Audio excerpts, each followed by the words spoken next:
یقین کی کمزوری انسان کو جو ہے وہ گناہوں کی دلدل میں پھنسا دیتی ہے. اس لیے آخرت کا یقین یہ بہت ضروری ہے تاکہ ہماری زندگی میں نظم پیدا ہو اور ہم اللہ کے حضور جھکنے والے، اس کے شکر گزار بندے، اس کی اتباع کرنے والے بنیں.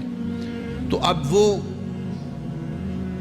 کافر کہتے تھے ابن ربیعہ یا ابو جہل کہ یہ جو ہڈیاں ہیں ان ہڈیوں کو کیسے دوبارہ زندہ کیا جائے گا. نضر بن حارث ایک کافر تھا، وہ کہیں سے قبرستان سے پرانی ہڈی اٹھا لایا اور وہ اتنی بوسیدہ تھی کہ ہاتھ کے لمس سے ٹوٹ ٹوٹ کے گرتی تھی. اور حضور کے پاس آ کھڑا ہوا اور آ کے کہنے لگا کہ کیا ان ہڈیوں کو دوبارہ زندہ کیا جائے گا؟ کون ہے ان کو جو دوبارہ زندہ کرے؟ اور ساتھ ہڈی توڑتا ہے اور اس کے ریزے زمین پہ گرتے ہیں. تو حضور علیہ السلام نے اللہ کی جانب سے اس کا جواب دیا. ذرا قرآن پڑھیے، سورہ یاسین کا آخری رکوع ہے وَضَرَبَ لَنَا مَثَلًا وَنَسِیَ خَلْقَهُ قَالَ مَن يُحْيِي الْعِظَامَ وَهِيَ رَمِیمٌ. اب وہ باتیں کرنے لگ گیا ہے، اس کی زبان بولنے لگی ہے، اب کہاوتیں ہمارے لیے لاتا ہے. اور کیا کہتا ہے؟ مَن يُحْيِي الْعِظَامَ وَهِيَ رَمِیمٌ. ان ہڈیوں کو کون زندہ کرے گا جبکہ اتنی بوسیدہ ہو گئی ہیں؟ تو یہ نضر بن حارث حضور کے سامنے ہڈی لایا تھا اور توڑتا تھا اور کہتا تھا یہ ہڈیاں زندہ ہوں گی، ان ہڈیوں کو دوبارہ اٹھایا جائے گا جو اتنی بوسیدہ ہو گئی ہیں کہ ہاتھوں کا لمس بھی گوارا نہیں کرتی، اس کو دوبارہ زندہ کیا جائے گا. کون زندہ کرے گا؟ جواب سنو، قُلْ يُحْيِيهَا الَّذِي أَنشَأَهَا أَوَّلَ مَرَّةٍ. اے محبوب فرما دیجئے اب تو ہڈیاں موجود ہیں، جب ہڈیاں بھی نہیں تھیں تو جس رب نے انسان بنایا ہڈیوں کو جوڑ کے نہیں بنا سکتا.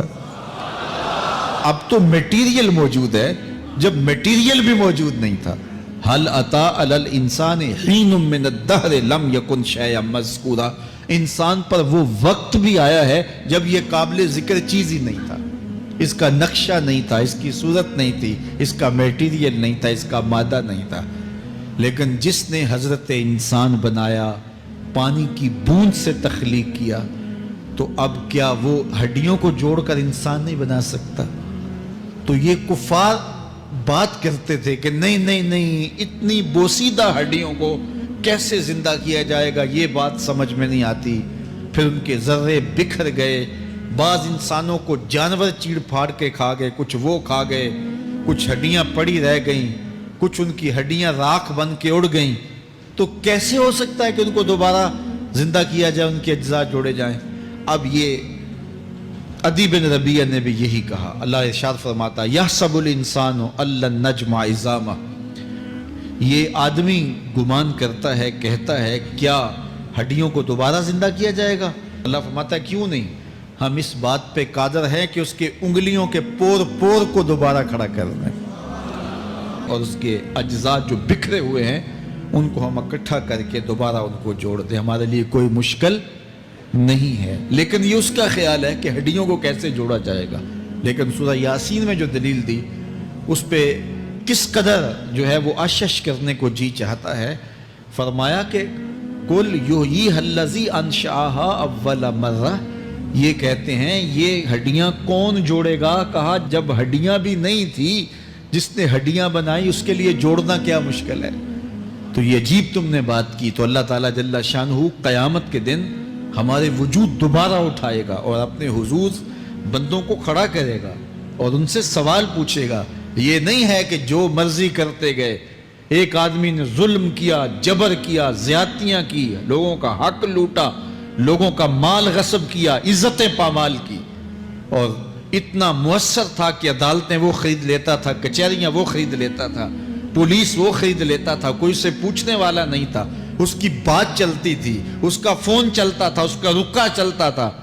عیش و عشرت کی زندگی گزاری اور مر گیا. ہزاروں کے حق غصب کر کے، ہزاروں کا مال ہڑپ کر کے، لوگوں کی آبروئیں لوٹ کے مر گیا اور قبر میں چلا گیا. بس قصہ ختم.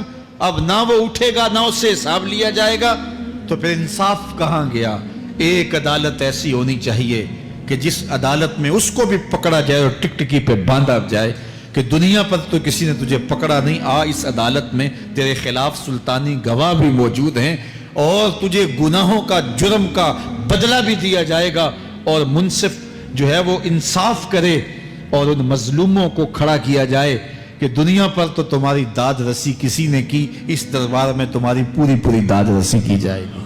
عقل مانتی ہے کہ ایک ایسا دربار ہونا چاہیے، ایسا احتسابی عمل ہونا چاہیے، ایک ایسی عدالت لگنی چاہیے کہ جس کا کہیں جسے انصاف نہیں ملا اس کو وہاں جا کے انصاف ملے، اور وہ دن قیامت کا دن ہے۔ اس کا یقین زندگی میں نظم پیدا کر دیتا ہے اور تھر تھر بدن کانپتا ہے کہ آج اگر ہم مؤثر بھی ہو جائیں اور کسی کے سامنے جواب دے نہ ہوں، لیکن ایک عدالت تو ہے جہاں ہم نے جواب دہ ہونا ہے اور اپنے ایک ایک عمل کا حساب دینا ہے۔